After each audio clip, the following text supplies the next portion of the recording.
Good morning, good afternoon, or good evening from wherever you're joining us from today. My name's Sarah and I'm the Program and Event Manager at the Reactor in Sydney, Australia. Welcome to a Microsoft Reactor Sydney live stream event. So today I would like to welcome back Jorge Arteiro, who is a Senior Cloud Advocate at Microsoft, and his colleagues Aaron Wislang, who is also a Senior Cloud Advocate at Microsoft. And last but not least, we have Renator Groffe, sorry if I said that incorrectly, who is a senior software engineer and a Microsoft MVP. So today they'll be discussing containers on Azure for developers. We will be speaking for about an hour and we'll have some time in there for questions, and there'll also be a demo. Do send us your questions throughout though, and we'll try and answer as many as possible. We'll also share with you a link to our feedback survey with the event code 15943 towards the end. If you have time to fill that out, that would be great. And if you've missed anything from today, it'll be available on our YouTube channel straight after today, and we'll share with you the links for that. And anything that they're presenting on today, between Renato, George, and Aaron, we'll share the links for what they'll be discussing throughout. But for now, without further ado, I'll hand the floor over to the team to begin. So thank you, and over to you. Hello, everyone. Welcome, Aaron and Renato. My pleasure to be here together. Renato. And if you don't know, I'm a cloud advocate on the cloud native space. We work with all the containers solutions on Azure and for Microsoft, including AKS, Container Apps, ACI, and we work very close with the open source projects like KEDA, DAPR, Brigade, and other that we support, like Cluster API. Many projects connect with CNCF, the Cloud Native Compute Foundation, and also any Microsoft open source project connected with the cloud native space. And welcome, Aaron. Thank you very much, George. So I'm also a teammate of George's. I'm working on the cloud native side of things, also languages like Go and a bit of Python, other things like that. It's great to be here and look forward to chatting with people. Renato, tell us a little bit about yourself.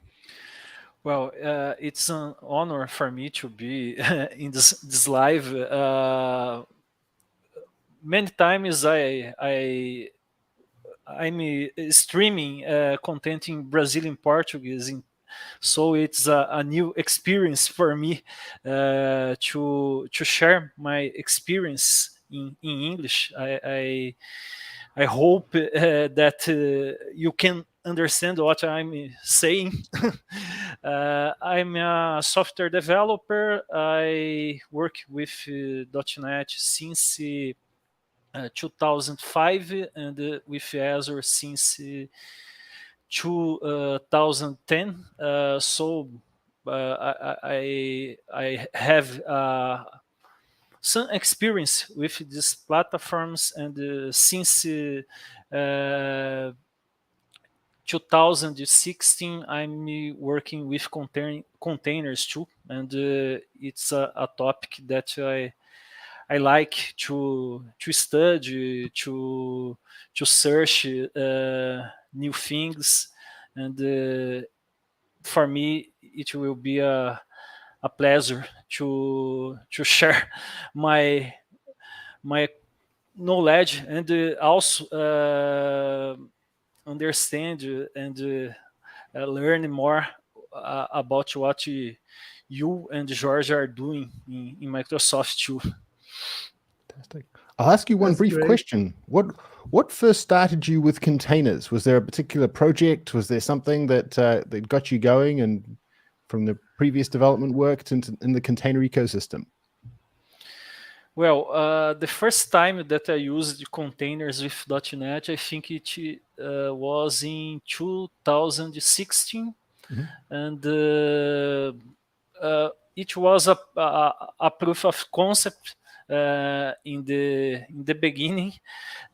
So after some time, we had some projects being deployed in production using containers, but in the beginning there was some resistance about these new technologies in Brazil, there was a lot of projects using internet information services, and Yes. people in the first moment was afraid about all the changes that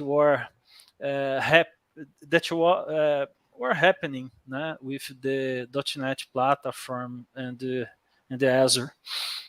It's interesting. I was actually a .NET developer from quite early on in my career, around 1.0, 1.1, and for quite a number of years after that. So I'm very familiar with that stack and the IIS and etc. Before I moved on to Python, doing a lot of Go as well to this day. But the mindset shift was very interesting, going from application servers where we'd co-locate a lot of different applications on a single web server often, right, not even scale out, and sort of decomposing those things and putting them in containers for the first time was a big thing for so many developers. And it's very interesting. And then that jump for going from, hey, I can containerize my application to then container orchestration with Kubernetes is just another universe so many developers have jumped into. It's Yes, for many .NET developers here in Brazil, to use command line, Linux, and a lot of open source technologies in the first moment, it was a shock. Yeah. Everyone were always using Microsoft technologies, and it was a moment to everyone rethink about what we were studying, and Yes. try to learn new technologies and try to improve our skills too. That's great, Aaron. Renato is very modest. He's one of the main streamers in Brazil. He has a channel with like 40,000 followers, and he does streams every week with hundreds or sometimes even thousands of people watching. And I did one last week, and I have the slide deck here, Aaron, from the last week. Mm-hmm. Okay, it's not in Portuguese; it's in English as well. I can share just because there are the KEDA and projects that you're going to talk here. Yeah, absolutely. Maybe you can start with this one. Okay, and let me just get here 1 second. Then I know that you have some demos prepared there or recorded as well that you want to show.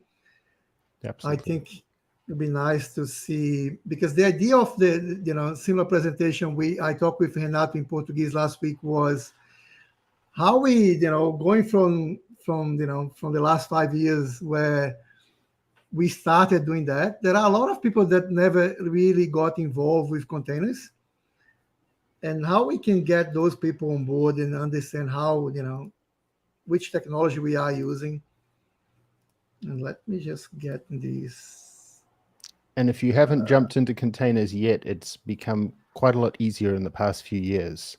I remember the earlier days of Docker, and particularly the early days of Kubernetes and container orchestration, we had a lot more rough edges. But I can tell you, year over year, it's never been a better time to come into the ecosystem and explore things and look at some of your developer workflows and the workflows around containers as well, which I think are equally important, particularly around things like GitHub and all the tooling we have in the cloud. The time is ours now. The right time is ours right now. And I'm loading here the PowerPoint. But the main thing is, one of the first things people ask as a developer, let's focus on the development. And that's what Renato is, I expect as well on the .NET side more, but he also does, on the containers, is how we get started on my local environment. I have Visual Studio Code, I have Visual Studio, what I need to install, sometimes people say I don't have my laptop or my desktop is not good enough. I don't have enough CPU. I don't have enough normally memory, and what options we have to do that development. I think, Aaron, you have something there on code space as well. Yes. And let's start. I'll talk through very, very briefly. So when we started, early on when I joined Microsoft, we meet a lot of developers, particularly in enterprises, who are very, very new to containers. And the first thing that we would do, and maybe a hack, which might be last 3 or 4 days, 5 days, on that first morning, everybody in the room would have to set up their laptops and install all the dependencies. And in the first stage, it was Docker. So Docker is your, it's the tooling that made containers popular. Runs on your local machine. If you're running Windows, it runs a small Linux VM there, which can run Linux containers. So by and large, most of the containers you'll encounter will be Linux containers, and containers, if you're not familiar with them, are a technology for kernel features for isolating your application's processes. They work at the process level, and they isolate them and provide access to the resources that they need, and the isolation to isolate them from other processes. We also have container images, which allow you to bundle your application and its dependencies into this concept we have as a container image, and then a container registry, which allows us to distribute these images. We push the image to the container registry, and then it can be pulled down by other users, by other virtual machines, by container orchestrators like Kubernetes, etc.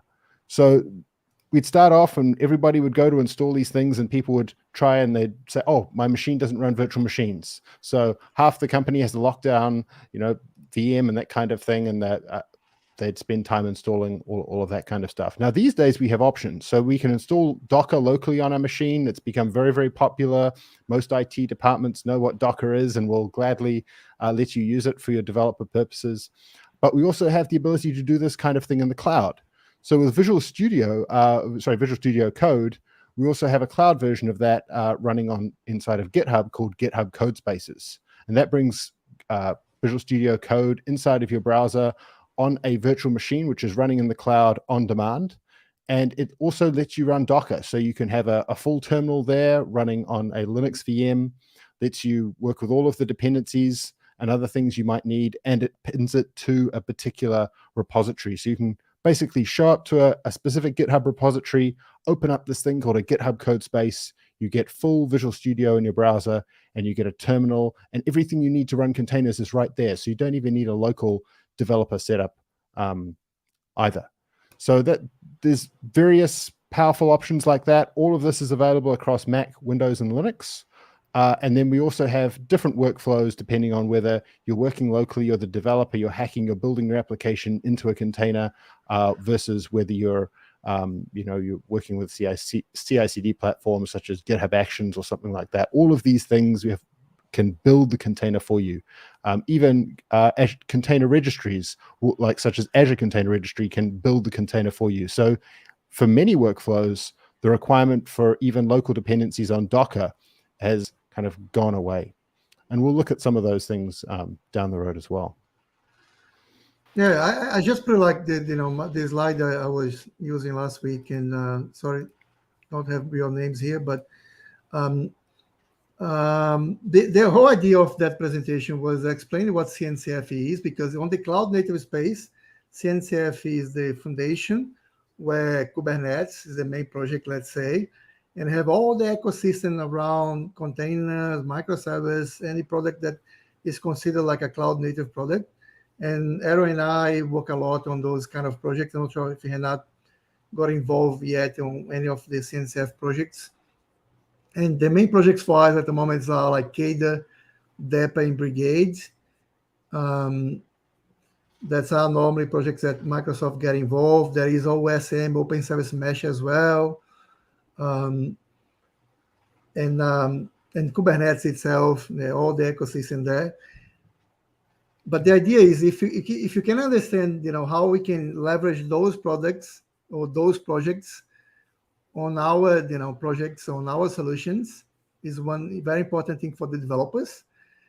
How they do it, they have to go there and trying to dig those projects like we do and see what kind of project can help them on the development for something, for caching, for ingress, for monitoring, so many different options there, storage, scaling, Brigade for, asynchronous scripting, so many options there. I think there's like all all of these things can be quite overwhelming. I think if the first thing you heard about containers and orchestrations, etc., was the CNCF, you could find it very overwhelming. If you look at what they call the CNCF landscape, it's this giant poster with all of the different technologies and all of the different projects and so forth, and you sort of zoom in.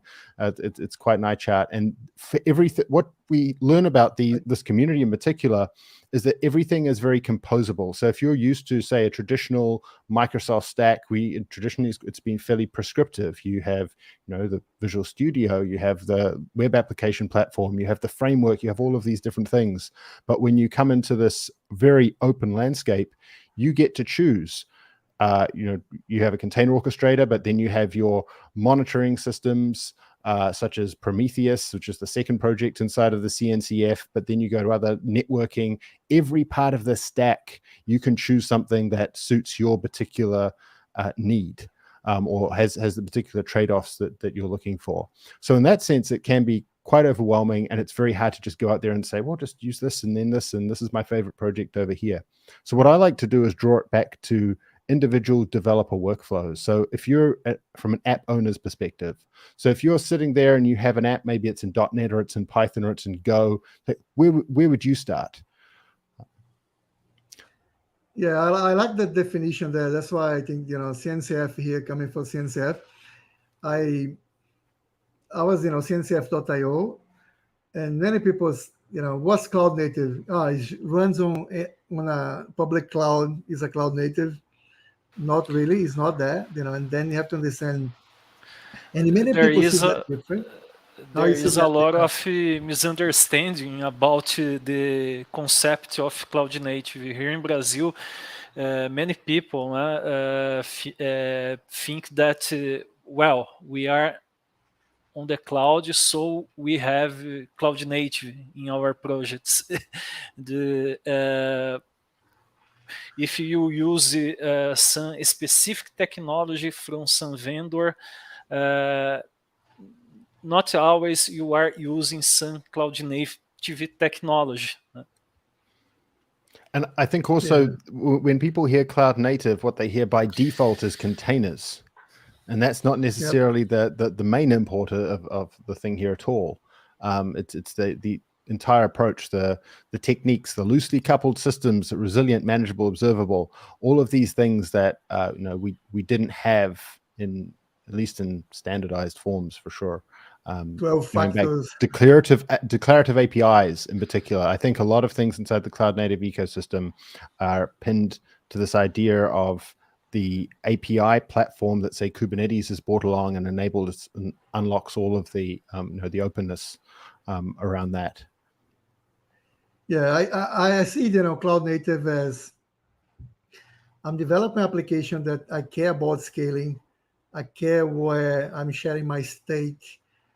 .NET is very common, Renato, people coming from session state that used to run in memory on the server, and you could never scale that.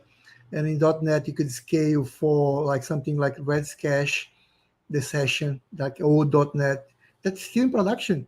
Those products are still in production, and many people are moving those to VMs because they don't think they can deploy that like now Windows containers, but they can. And that's available on .NET for a long time, where you can move those things outside. You can use SQL Server, you can use Redis cache, and then even old applications you can kind of modernize a little bit, and it's not that hard. And you can make that to be more cloud native approach. Don't have to be fully microservice to be some way cloud native. It's not going to be a fully, let's say, cloud native, but things like service mesh, microservice, immutable, you're not going to update. You're not going to patch your application, like on the application that's running there. You're not going to patch the server anymore. Like that's where container helps. You can do that with VMs. Do you agree? You can do immutable infrastructure with VMs, and just repeat the image, start again. And we do a lot of that with like VM scale sets. You can do something similar. Means that it's not just containers, but is more used by, containers. Hybrid clouds is something that normally don't talk much when you talk about cloud native, but you have to think about this. It's portability as well. I think portability, mutable, and think about that as a service, as microservice. With DAPR now, bring something that's a sidecar. Is always like a separate process that's going to do something for you. And the next slide here is exactly what Aaron was talking, the projects. And Aaron, you know that we have graduated, incubating, and we have sandbox projects. Graduated are the main projects like production. I think the incubating is the next generation that's coming to be graduating soon. They're getting close. And you can see on the graduated that Kubernetes is the main one here. Prometheus that you just talked about. Helm is a main project for Microsoft, came from Microsoft. It came originally from Deus Labs. So we work on it. We originally started by Deus Labs, and we acquired Deus Labs, and a lot of the maintainers came and helped continue to build Helm at Microsoft. But it's very much now, it's a community-driven thing across the spectrum. I think that's the wonderful thing about cloud native ecosystem and the CNCF, is that it is very broad. It's not a vendor thing in that sense. So we don't. That's very important. That's very important. It's not. There are people here from all the main players on the technology market and professionals. Anyone that want to help, they are open source projects. You can be part of it. Of these graduated projects, Jaeger is an interesting option if you need to do tracing in your applications. I use it with .NET projects, and you can log SQL statements, communication between services, and in .NET it's very easy to implement. And so if anyone watching this live and it's searching for a solution for tracing, Jaeger, it's an excellent option for this. And for anybody watching, if you have any questions, if you have any thoughts, questions, or feedback of things you're interested in, what you're working with today, we'd love to hear them. They'll filter through the chat here, so please feel free to ask away. Yeah, the questions are very welcome, and I can bring some questions from last week as well, and then I have answer all the questions. I see some logos here too, so I'll speak to those. You talked about Helm a little bit, George. So I do have some favorite things on that previous slide. So obviously we have Kubernetes and we have Prometheus as well. We have some other Helm, which we talked about, having acquired the company that has many of the maintainers have also gone on to start other startups and other things in the cloud native ecosystem, which is fantastic.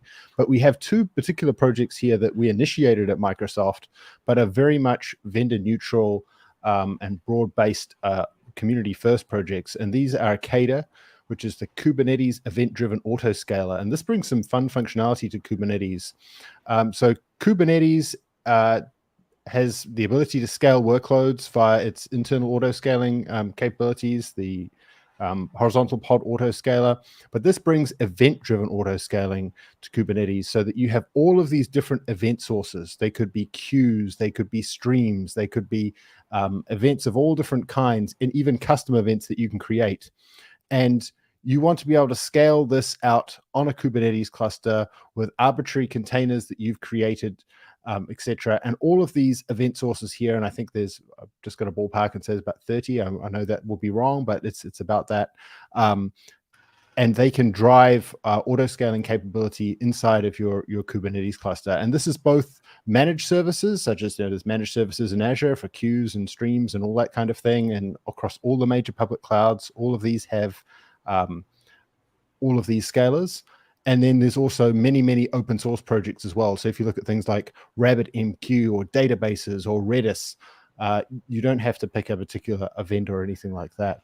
And one project that I've been working on with a colleague Aaron Schlesinger is called KEDA HTTP.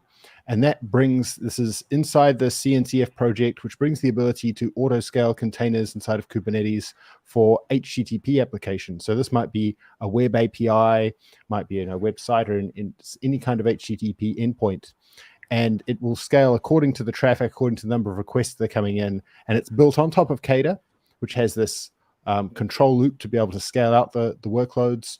And then the metrics essentially, or the requests, are controlled by KEDA HTTP, and then that can scale out all of these different things. So that's one particularly interesting project, which allows you to treat Kubernetes as a very elastic pool of compute, or to be able to put very elastic workloads on top of it.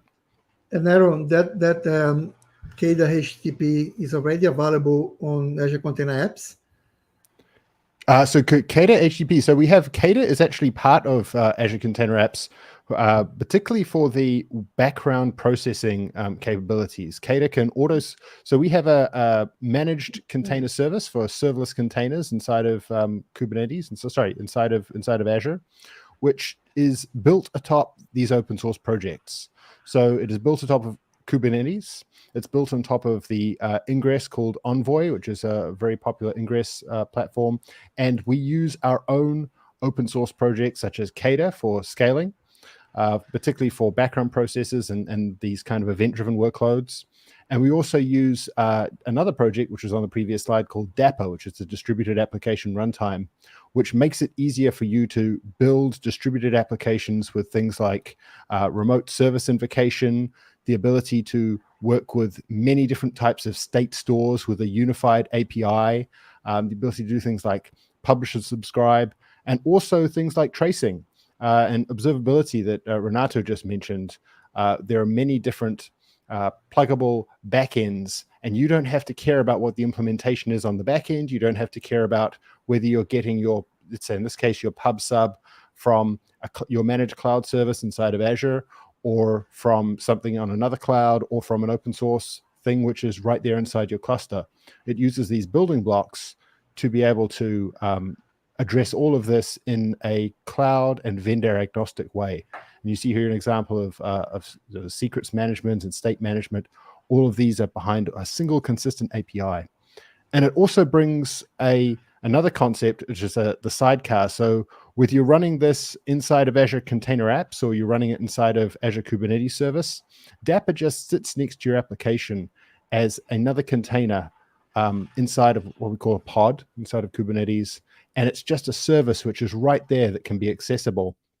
And it brings all of this rich capability to your application without you having to write any additional code. So you don't have to care about what language you're currently using. You don't have to care about implementing things like retry and back off or the tracing aspects, or implementing particular types of persistence. All of this kind of stuff comes along for free because you're using an open source, battle tested, implementation of all of these distributed systems concepts. And this is and the nice thing there is that like language agnostic means that, like Renato was talking about .NET, and you can see on that slide Jaeger at the top here, means that they're using like those building blocks, like you said, connectors, where you can swap. Let's say maybe I'm not using that in development, but in production I can just say I want to send all my logs, all my tracing metrics to something like Jaeger, or maybe App Insights or New Relic, and you don't have to change anything in your code. It will be just changing the configuration and tell you where you want to send that. And that's what the magic that DAPR does. And you see here, we talk about .NET, and we'll talk about, inside the middle here between your app and DAPR. This is mostly handled by first-class SDKs. So we have first-class SDKs support across all the major languages, but then you can also speak HTTP or gRPC right to that same API and that same consistent API service. So you could have a little bit of Python, you could have some Bash, which can invoke these endpoints on the sidecar, and all of the same things happen. So it really is both language and technology and agnostic from that perspective. It's not even, you don't have to use Kubernetes. Like you can use DAPR even as a process. The sidecar will be just like let's say, a Windows service or like a process that's running in parallel to your application, where you can use gRPC for faster communication. You'll be, like you don't have to use HTTP. There's some delay on that. gRPC will be very fast. And it'll be just like assistant here that say, I want to talk with another service. I don't know where the service is. They're going to do service discovery for us. They're going to keep all the tracing. And we don't have to change our code for that. Like I said, there's a simple, there are SDKs for all the main language where you have to call a simple call to use those services or those building blocks. And this is an example of oh, sorry, go ahead, Renato. Sorry.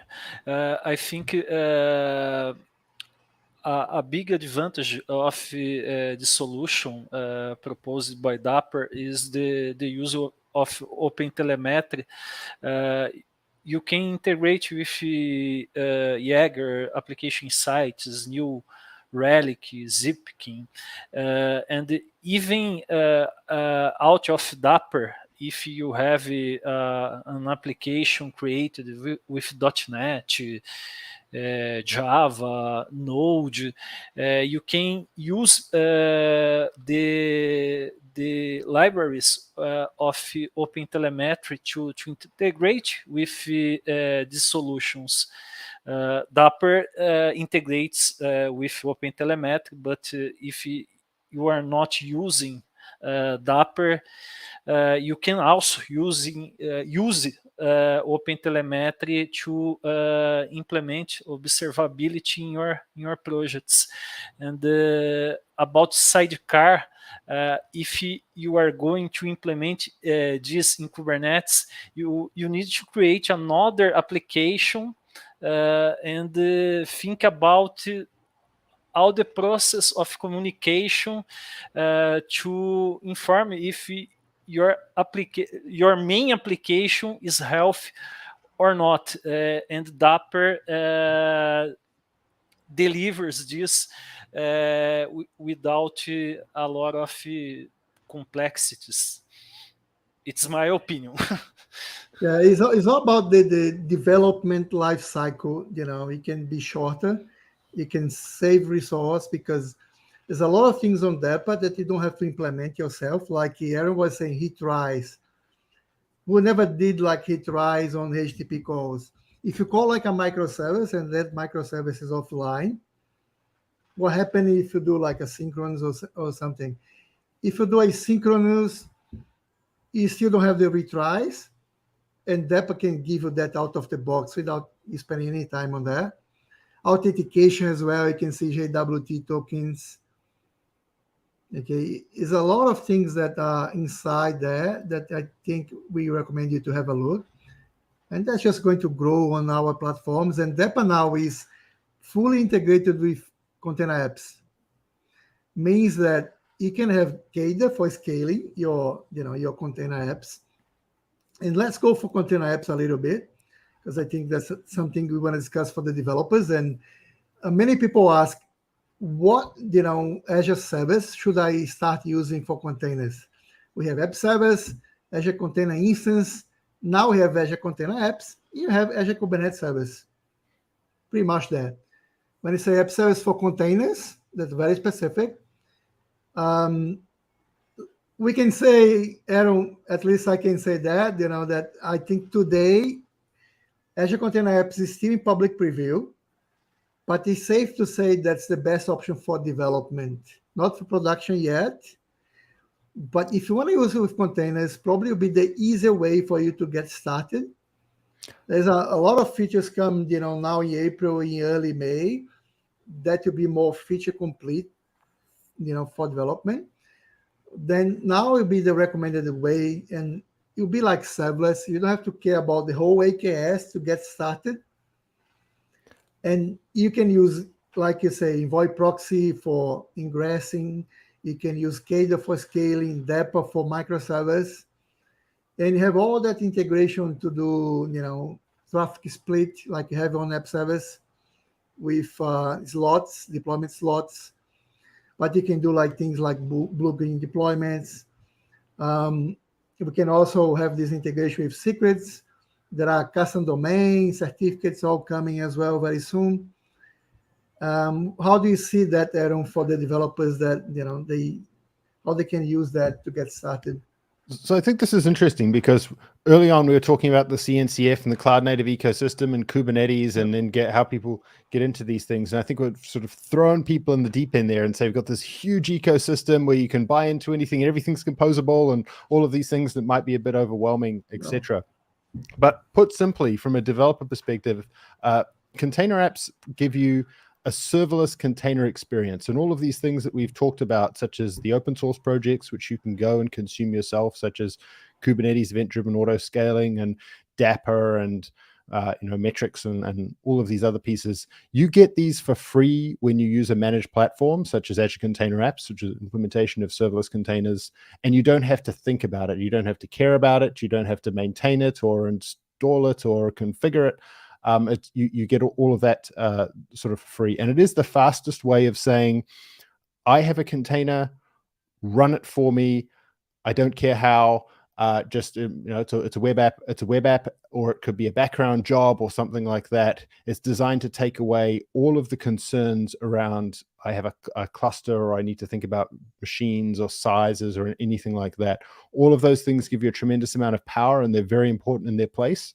But for so many applications, what you really want to do is say, I have this container, the container is the contract, run it for me, and then scale it, give me logs, give me all of these things that we need to be able to run it. And I can actually show you a brief demo soon about how you could just get one up and running very, very quickly from the CLI, right from taking your code, building it actually inside of a container registry, inside of Azure Container Registry, and then deploying it to Azure Container Apps, just so you can see how easy it is from just a pure web API standpoint. But it's a very new service. I'm very, very excited about it. There's lots to do. I think it is one of the most broadly accessible services for containers on Azure from that perspective. And certain workloads may graduate. You could take and say, we need this complexity, we're going to move to Azure Kubernetes service or something like that, because of all of the richness that provides, and all of you can absolutely compose your entire stack there and make all of these things work. But you get the benefit of the same underlying open source components that are available directly inside of Azure Container Apps to be able to run them yourself on your own Kubernetes cluster, or run them on premises as well. So you have that whole spectrum of options.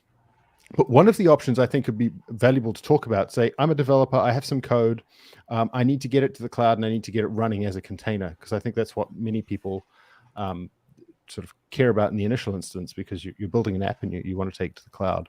So I could show us a brief demo, if you like, George, of container. Yeah, I think it's a good idea. I just there's a slide here that you're probably going to do one of those demos. Yes. Where Azure Container Apps can be used.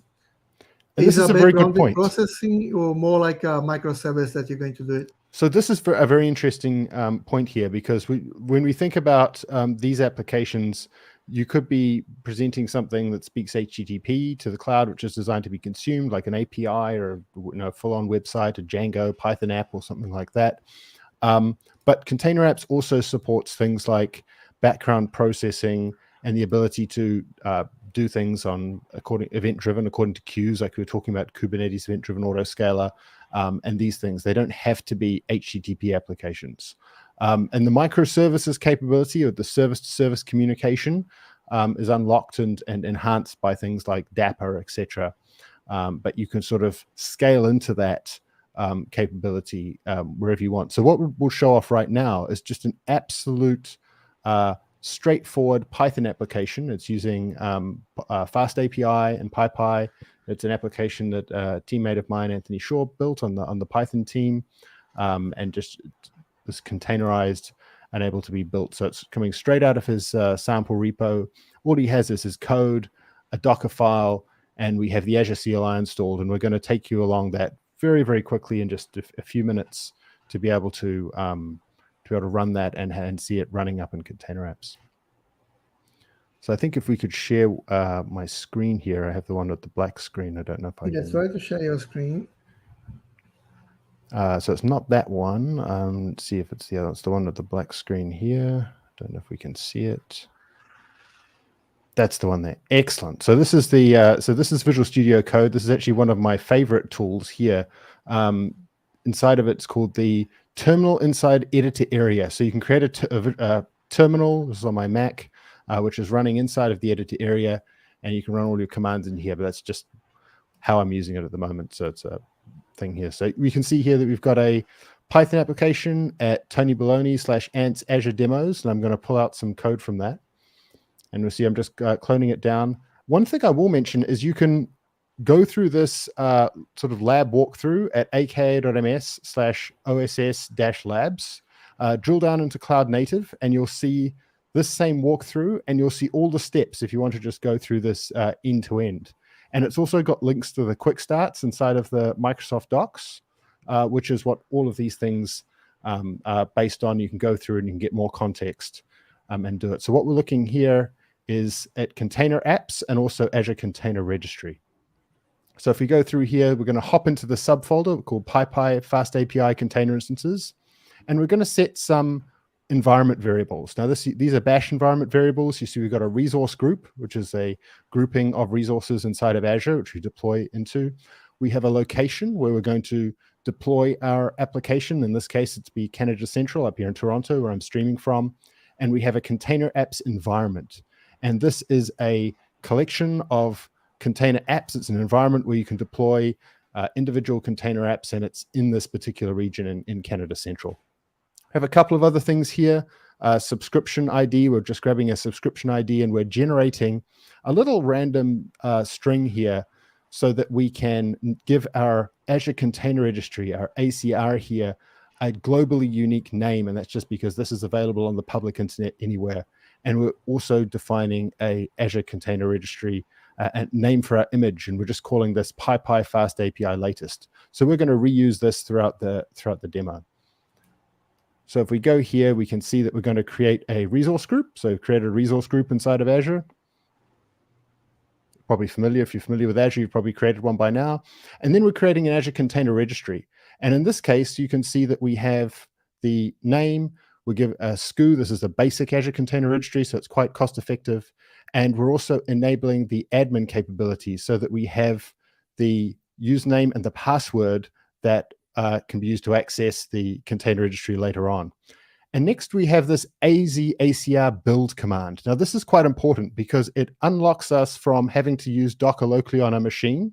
It's using the Azure CLI to package up our code, including the Docker file, sending it up to the container registry where it gets built inside of the container registry. So I don't have to build it locally and then push it. This all happens off my machine inside the container registry, and the image is then available. So it's going through here, it's installing all the requirements, it's installing PyPy, it's installing Fast API. This particular image has quite a few layers. I'd recommend compressing some of those later on, maybe using something like a distroless container image. But at the end of this, you'll see that the image gets built and you get an image inside of the container registry, which will be able to be accessed via those credentials. So that's that first step, that code to cloud experience. We've created the registry. We've built our application inside the registry. You didn't have to see it. I pulled it straight out of GitHub. You can go and visit that. And then we're going to just define a couple of more environment variables here, which will be the fully qualified name of our container registry. So you can see here that I've got the ACR name .azurecr.io/my image name. So that will give us a fully qualified name for this built image that's up there in the cloud.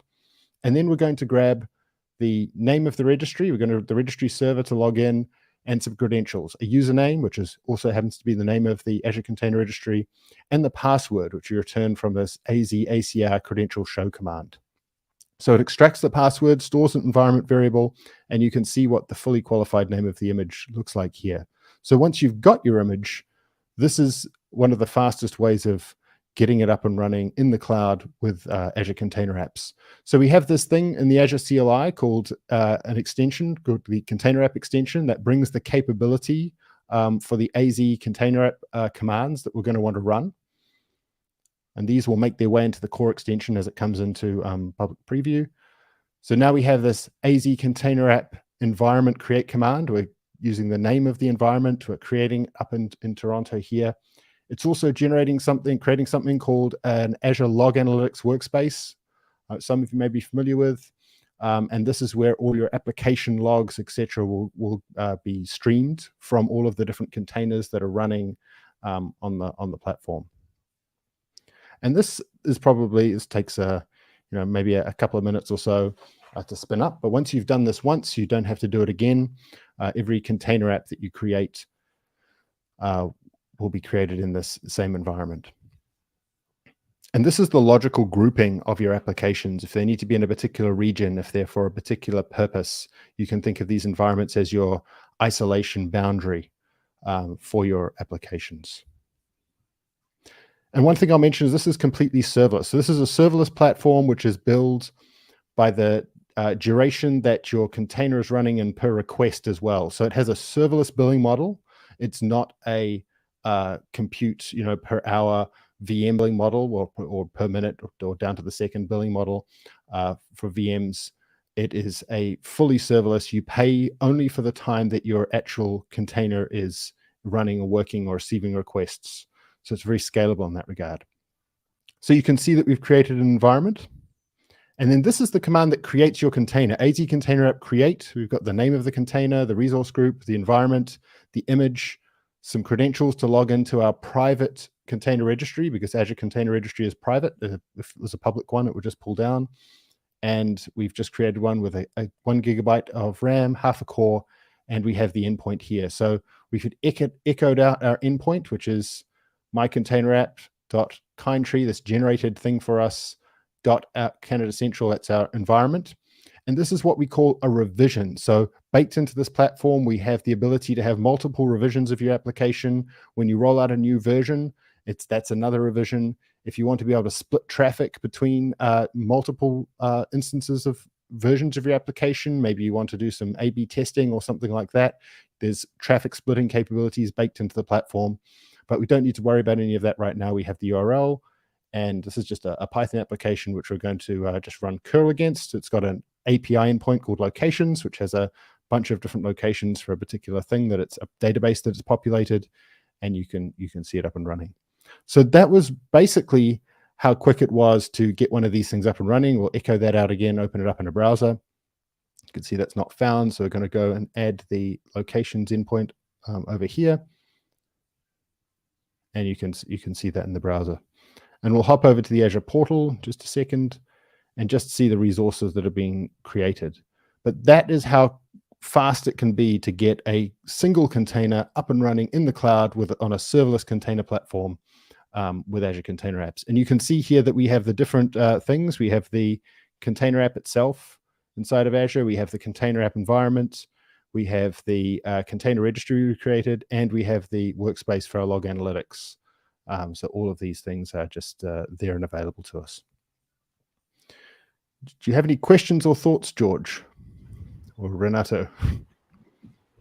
I already said to Jorge, here in Brazil, in some events about containers and Kubernetes, people always present something like Kubernetes the next day after day 2 operations.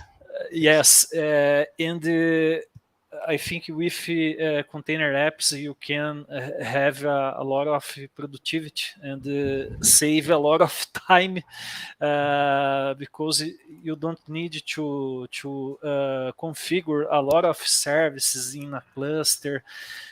Everything is delivered by Microsoft by default, so I think it's easier to adopt Kubernetes and containers when you need scalability and a lot of good practices using containers with applications.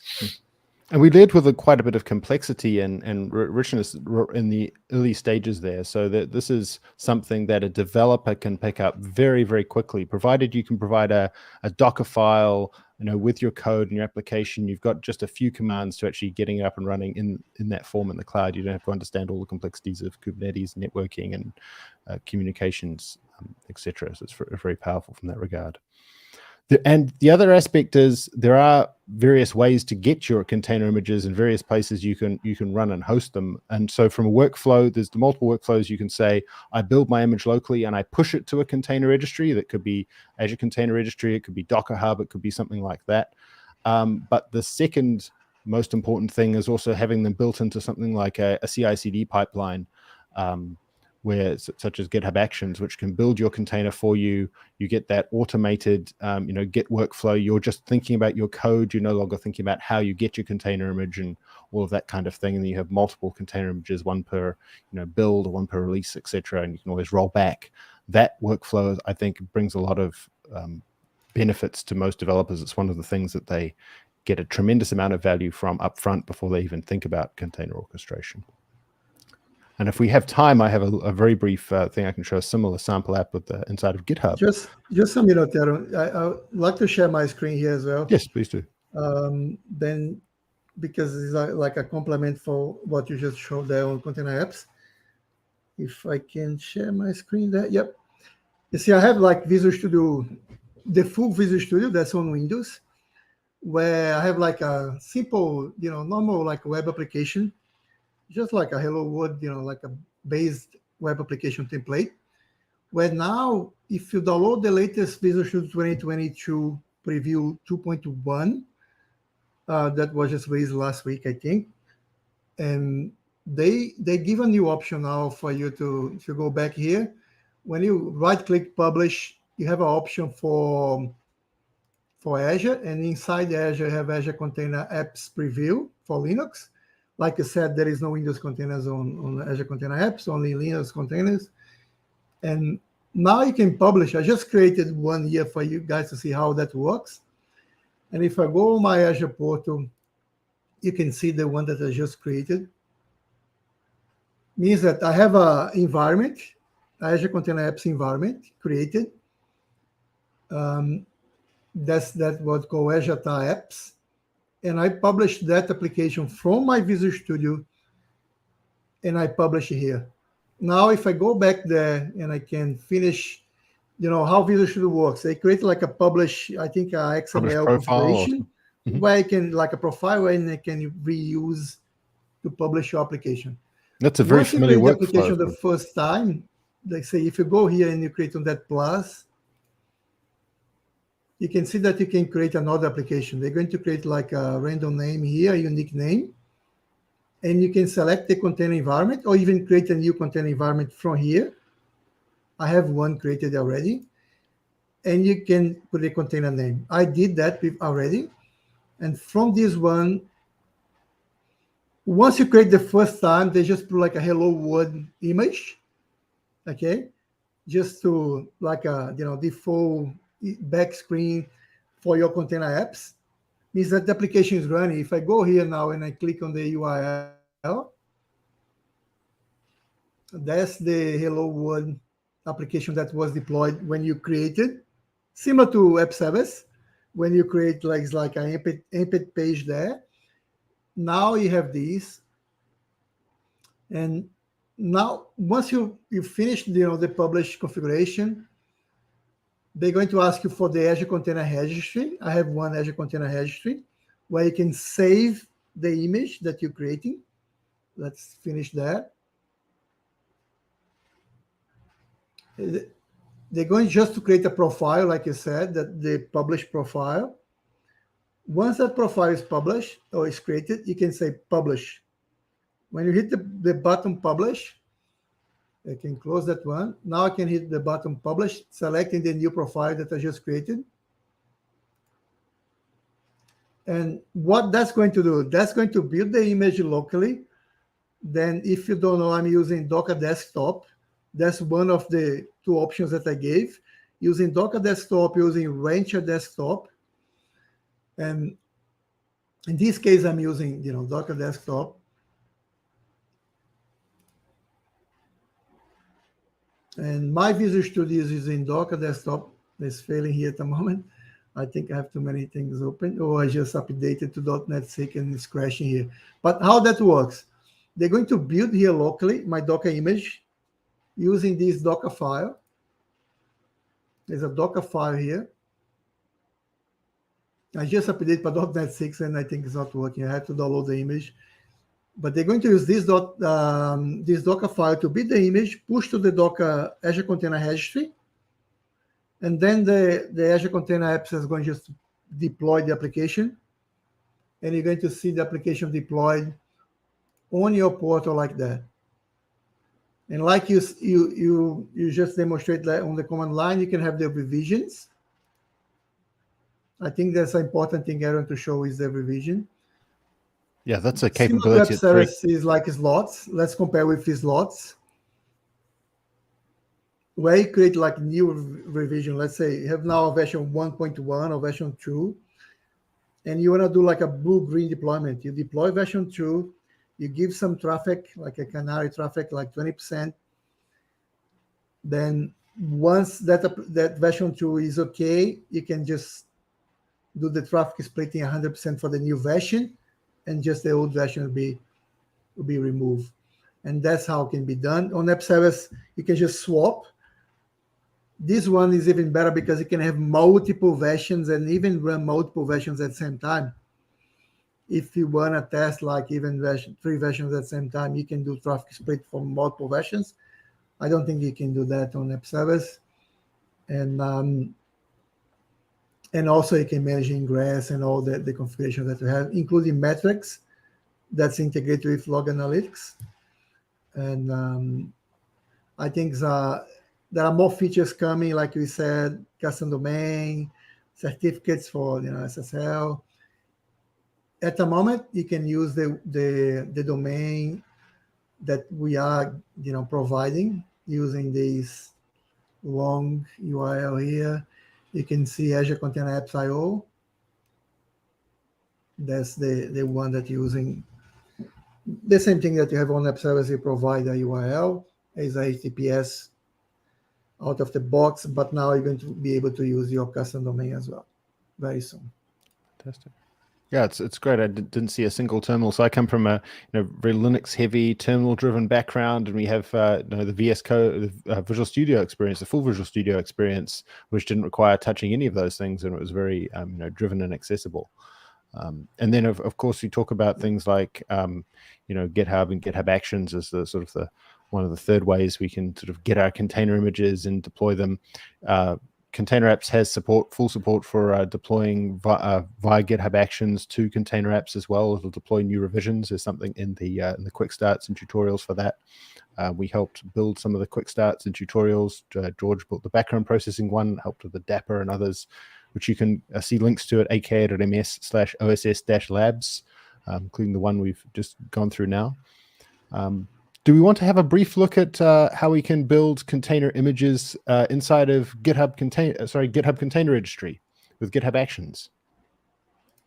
Yeah, you have that on CodeSpace if you want to share your screen. And, actually, this one's not on CodeSpaces. This one's actually something people can go and walk through, similar to the last one. I'm just going to share my thing here. If we can pop that up on the screen, I think it's live now. Yeah. In the meantime, there are 2 questions here about comparing KEDA with Knative. I think you can take that. Yes. Another one is CNCF with Apache Foundation. Mm-hmm. I think it's just like a different foundation. Is a foundation the same way that Apache Foundation is. CNCF is also connected with Linux Foundation. That's a nice thing. So it's part of the Linux Foundation. I'm not sure Apache, what's the connection exactly on Apache Foundation, but it's a foundation the same way. But if you want to compare, there's not much compare with Knative, but you can go there if you want. Yeah, they're interesting. So the Cloud Native Computing Foundation was specifically designed for this. I mean, many open source foundations, built specifically for specific things such as the OpenStack Foundation. We have the Apache Foundation. All of these kind of host the projects that are relevant to those particular ecosystems. So the CNCF has been tailored to the Cloud Native side of things. It was built, for Kubernetes and has been opened up to all of these projects. It's particularly open for collaboration and all of those side of things. So they all coexist in that sense. And I would say the same thing about the different projects within the foundation. So things like Knative and KEDA, they coexist. There's certain overlapping functionality. There's also unique functionality to each of them, and they each make different trade-offs in terms of being, say, lightweight or tailored to a specific purpose, or providing very rich functionality in other areas.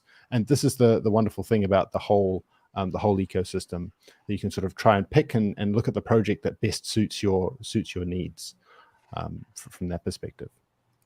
But thank you very much for the question. So it's Renato, any comments on that? On Azure Container Apps, how you see that? How people in Brazil are looking for using? It's very new. There is, in my opinion, many people interested in using this technology. As I said before, I think it's more easier to go to Kubernetes with this service. But you must understand what is happening. So it's important to learn more about Kubernetes. And as a developer, it's something that I'm always trying to do. But for a sysadmin, some people that works more with infrastructure on cloud, it's important to learn more about Kubernetes and services that and solutions that are used by Azure Container Apps. For a developer, I used OpenTelemetry. So when you demonstrate the architecture of DAPR in the slide, it was interesting because you can see that a lot of projects that are maintained by Cloud Native were incorporated inside Azure Container Apps. So it's important to learn about all these technologies to obtain the maximum of benefits offered, in my opinion. And we certainly believe in building on top these open source technologies and providing people that spectrum where we have a fully managed service, but people can go all the way to say, you've got a managed container service, container platform, but then you have Kubernetes where you get full open source Kubernetes, but then you can run your own, and then you can run all of these projects, with nothing to do with any cloud infrastructure if you want to. And we always rely on the upstream open source implementations and versions of those things and maintain it all in the open. So what we have on the screen. Sorry, go ahead, George. Sure. Go ahead. Yeah, go ahead. So what we have here is another way of building your containers. And this is one of my favorite workflows. And I just want to show it off here because it is so incredibly easy. If you're a developer and you have your code inside of GitHub, as so many of us do, we have the GitHub docs here, which is an example of how to manage a GitHub package with workflows. This is going to build a container using Docker inside of your inside of GitHub Actions, and then it's going to push it to GitHub Container Registry, which is free for public container images. So everybody who is on GitHub is able to publish public images. This might be a piece of software that you want to be distributed and for anybody to be able to pull anonymously. It might also be an open source project in that same space. Or you might want to take that and say, I use GitHub for my workflows and I want to do all that kind of thing, and I want to take that image private, and you can pay a little bit of money to be able to run those and keep them private, just like you can with Azure Container Registry. But this is the workflow and how to build a GitHub Actions workflow. So we see here in the docs, this is a workflow that shows you how to build Docker. It doesn't require any authentication. It uses the built-in authentication inside of GitHub Actions. And we create a workflow by creating a new file, which is in the special folder called .workflows. .github/workflows, and we'll call this one deploy image.yaml. And then we've got this one here, and we'll go through, and you can see we're just pasting in this YAML straight from the docs. And this is a Go application, a very simple Hello World Go application used for load testing and a bunch of other things. It's got a few different endpoints on it. And you can see, if we go over to actions, it hasn't built yet. And this is because this one is triggered by commits to a branch called release. So these events go through, and in this case, they're being filtered, and any commit to the release branch will trigger a new build of a container image. So I create the release branch over here, so you can just go over here and create it.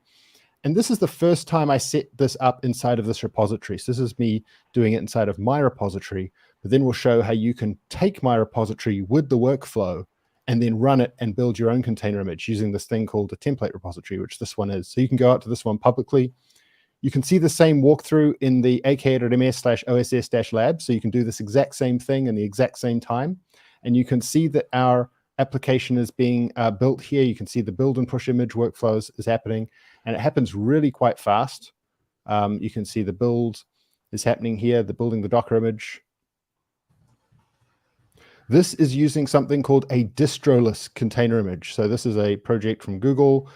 It builds, you might have heard of Scratch images, where there's basically nothing inside of your Docker image for a start, but distroless gives you all of the benefits of having the essential pieces you need, but without any of the things like package managers, etc. So in this case, what we're using is a base Golang image to actually build the application. Out of that, we get a single binary, and then that binary gets dropped into this distroless base layer using a multi-stage build. So this is worth considering, and there's various templates for all sorts of languages. There's Go, there's Python, there's Java, etc. And it's worth checking out as well from the repository here. So as you can see here, we've got this use as template repository button. So you can take my repository and you can create one here called Serverless Gopher, and you can make it public or private. So it's not like a fork where the public one has to be public on your end. And you could take my public repository and make a template privately. And I'm calling this Serverless Gopher. And you can see the action hasn't run because I've only taken the main branch. I could have taken them all, but I've only taken the main branch. And then if we go over back to the, let's have a look here. We'll go back to the branches here, and we'll just create a release branch on our end. And you'll be able to see, if we go to the actions again, that will now build. I didn't have to handle any authentication, no usernames, no passwords, no GitHub personal access tokens or anything like that. And that will build the image. And these images are available on my GitHub handle, at the end of the GitHub handle, or on our organization name. So you have one global namespace of images, which you can then use without having to create multiple different registries or namespaces or anything like that. It's all just available. And if they're public, somebody can come along to your GitHub user and see them as packages as part of the GitHub packages project. So we can go back over here, we go back to the main repo, we go down to packages, we can see we have the Serverless Gopher package, which is a Docker image, there are various other packages, and we can just grab our, we could grab that link, but if we go down here, we change the package settings, we can see that it will be private by default, so people can't publicly pull this thing, anonymously pull it from, by default, but I can make this package public. And as soon as I do that, that will make it possible for anybody to anonymously pull down the image and or run it if they need to run it in something like Azure Container Apps. And you'll see there's a walkthrough, much like the previous example with Azure Container Registry, but even faster, and how to take that particular thing. So you can just copy, you can see that fully qualified name, the ghcr.io/serverless gopher, and you can see that the image is tagged the name of the branch, which is called release. It's built a minute ago, and you can just grab that, and now you can drop that into the rest of the walkthrough, which I'd like to invite you all to go through. And if you have any questions and you're hacking on these things, feel free to drop by and come by the Microsoft open source Discord, which is at aka.ms/open-source-discord.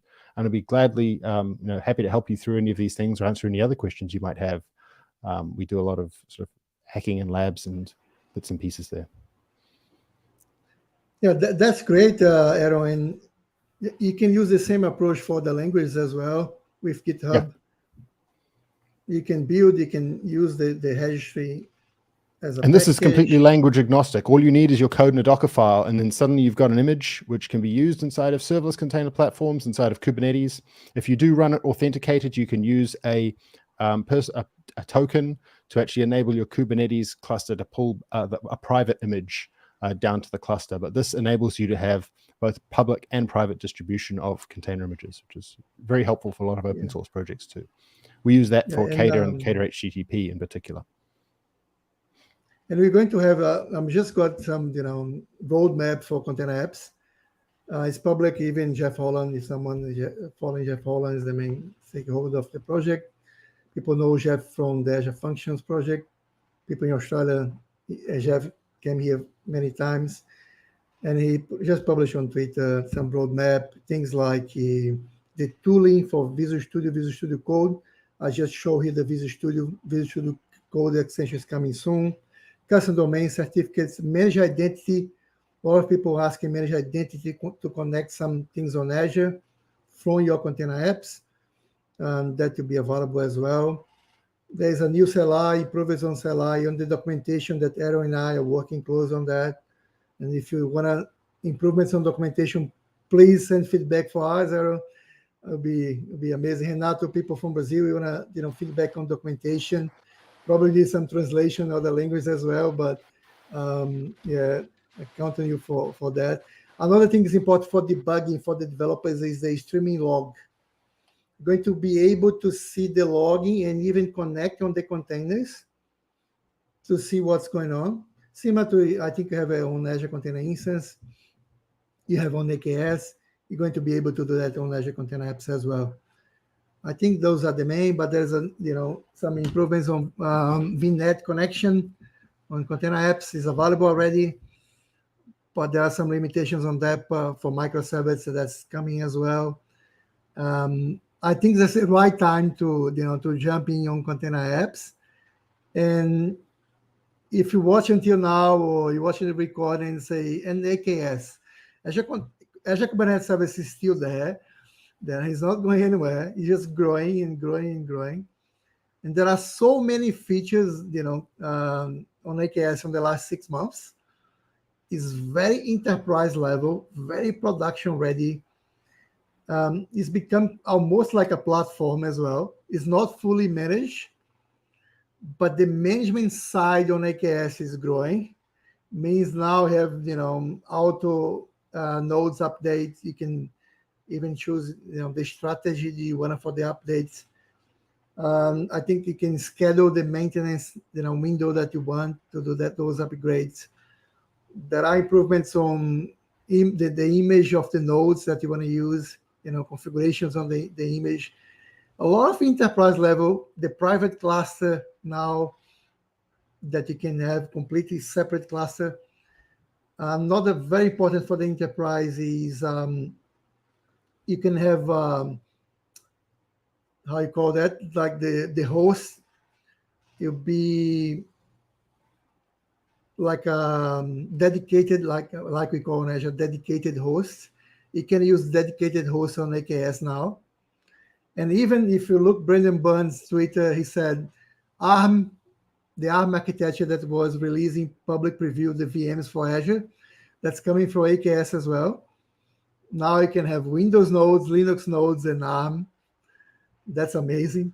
There's so many like enterprise level, and like even bring ARM that, I think if you try to use AKS before, I think that's a good time to try again. If you thought it was too hard, it's become easier and easier. And there's a lot of things that come out of the box. There are things that we call extensions or add-ons, where you can pick things like DAPR, Open Service Mesh for Service Mesh. You can just click a box and it's going to be installed. Integration with Key Vault now, we have CSI drivers. things that wasn't there like a year ago, Aaron. I'm trying to. One thing I'll call out. I've been there for a while, but even the integration to the portal is very deep. Not only just for the setting up of the cluster and the choosing of networking options and all of the upfront configuration, but even things like the ability to drill down into your namespaces and your pods and see what's running in the cluster. Right from within in the Azure portal without having to run kube control or a terminal UI like K9s, which is fantastic, by the way. You should definitely try that. But all of these things are becoming more and more integrated going forward, and you'll be surprised by a lot of that functionality, I think. Yeah, I think we are a little bit over time. Let's do the final considerations. I think Jose Silva is still asking about the Knative and KEDA, when to use one and another. That's one question that's reminding here. But Renato, what do you think on the .NET side? What you saw here, what we discussed last week as well. Like the live that we did in Portuguese like last week is almost like 1,000 views already, like in 7 days or less. And means that there is a public interested to learn that and to go deeper. What's for the .NET developer? Many say, I don't have a laptop that can run Docker Desktop. How are you going around those problems and tell them, like, create a VM, use code space, and get started? That's the advice, or specifically for the Brazilian, or some countries where they don't have a 16 gig laptop to get started? Something that I always tell people, you can use Microsoft Learn to know about a lot of services of Azure. There are sandboxes, so you can use the sandbox, and it will be created a temporary subscription, and you can test Azure Resources for students in technical schools and even universities here in Brazil. We always recommend, if you don't have a powerful notebook, a powerful computer, you can try the sandboxes in Microsoft Learn, and for some time, 1 hour, or even some service when you have a lot of things to do in exercise, Microsoft reserves 2 or even 4 hours to test Azure Resources.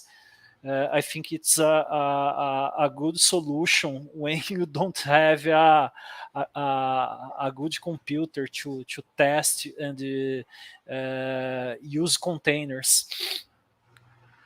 And I'll also say that I think Microsoft Learning, Aaron, I think is a big one. I think it's a good one because. And in addition to the sandbox, so you have lots of places you can run compute. So inside the Learn sandbox, if you have an Azure free account, you can use the Azure Cloud Shell inside of the Azure portal, for example, and that has a sandbox that's actually running in a containerized environment. It doesn't have Docker because it's in the container itself, but you can run all sorts of things, all your CLI tools, etc.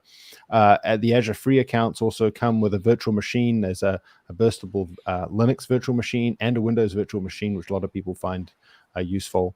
And then there are also accounts, if you have a GitHub Actions, you've got a certain number of build minutes for free every month, which you can use to do build containers and things like that. So you can have a completely remote development environment. If you have a web browser today, you can build for the cloud. It really doesn't depend so much on the local power that you have there either. So it makes it very accessible, definitely more accessible than when I was doing a lot of work in my earlier years in particular. Yeah, I think my advice would be CodeSpace as well on GitHub. Yep. CodeSpace is so fast, so flexible, come with Docker, means that you can use something like Kind, like we discussed. We have videos here, put like the Azure Attack community videos, where we have videos in English and Portuguese explaining how to use those options, Kind, MicroK3D, with Docker, Rancher Desktop. And there are videos here on the React explaining, the code space. It's very simple. You just go there, click create a virtual machine, connecting your Git repository on GitHub, and you have Docker out of the box. It means that it's a very nice way to get started. It's very fast. And you can install like a kind that's be a Kubernetes classes inside your code space. Means that there is no dependency on your machine. Local machine could be very simple machine, like 4 gig Windows or Linux or Mac machine, that you can access the browser and you could be able to use that powerful machine on code space.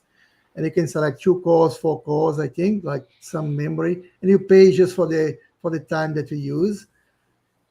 It's cost effective, in my opinion, and you can have multiple and just pay when you use that.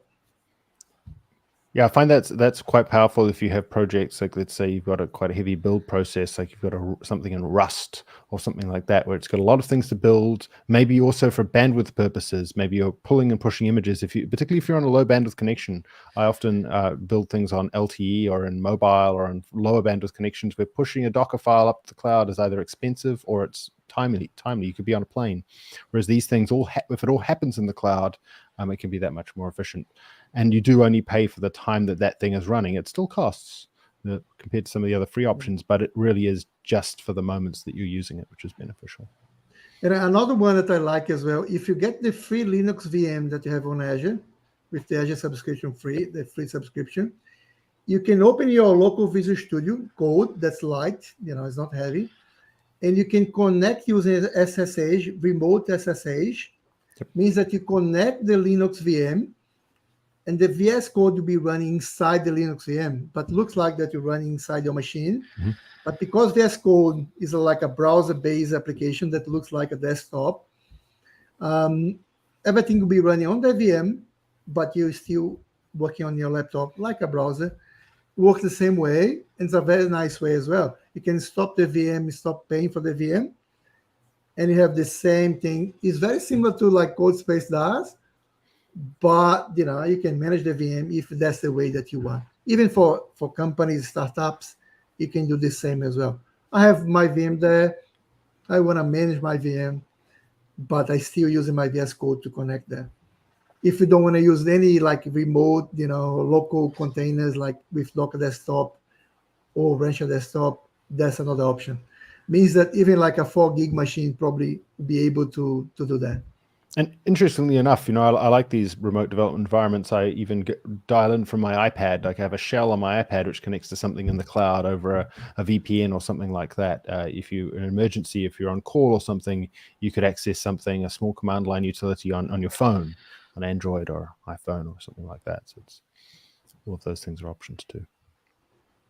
Well, I think we are a lot over time here. Thanks a lot. I really appreciate. It's just like an insight. I think we can maybe organize other days to go deeper on each of those topics. Yes. Local development, container apps, maybe AKS, a little bit deeper. And also those options, local development. I think Renato is going to do one in Portuguese on Monday, Renato. Fantastic. About kinds. Yes, I will demonstrate some examples. We are always doing events about Kubernetes, and I think it's a good option if you need to test your application, even debug some application running on Kubernetes. So I will try to. I'm creating some examples using kind. Maybe you can talk to Sarah or someone in Brazil, Victor, and maybe bring this to the Reactor. I think it'll be a nice one to have in Portuguese as well.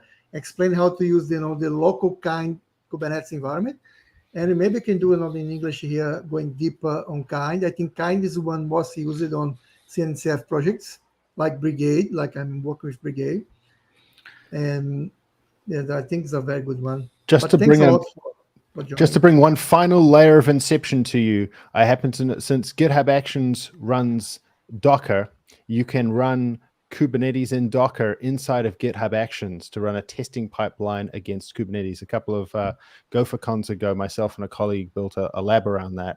which you can find online via some of these links. And that's another fun use of the Kubernetes and Docker concept as well. So it's kind of one of my favorite projects as well. In the virtual environments of GitHub Actions and Azure Pipelines, kind is installed by default, and you can use kind during the execution of a pipeline. I always use containers for some kind of integration test with my applications, but I saw kind installed, so I will try in the future to use kind in a pipeline or workflow. I think people assume that you have to go out and create a cluster outside of your Actions workflow, but it's amazing that Kubernetes will scale and run inside your CI/CD pipeline, sort of on demand, which is it's very nice for integration testing, where you have to really deploy the application and you really see the things working. And imagine you create a cluster, deploy everything, run the integration tests, and just destroy the whole thing. It's all running inside, it could be even Azure DevOps Agent Works as well, or GitHub Actions Agent. They're very similar, and they all be running inside it. And you can even do multiple container clusters and doing different tests. So it's very, very nice. Thank you, Sarah. Thank you very much, everybody. Thanks for having us. I look forward to speaking soon. Thank you, George. Thanks, Renato. Thanks, Aaron. Just a reminder to everyone, all those links that we spoke about throughout the session are in the chat there, including the ones to the YouTube channel and GitHub. And if you wanted to use any of watch back any session after this, you can do so on our YouTube channel. So all there, and the survey as well. Thank you. Have a good rest of your afternoon, evening, or morning, wherever you joined us from in the world today. And we'll see you next time for another Microsoft Reactor live stream event. Thank you. Thank you very much. Thank you, everyone.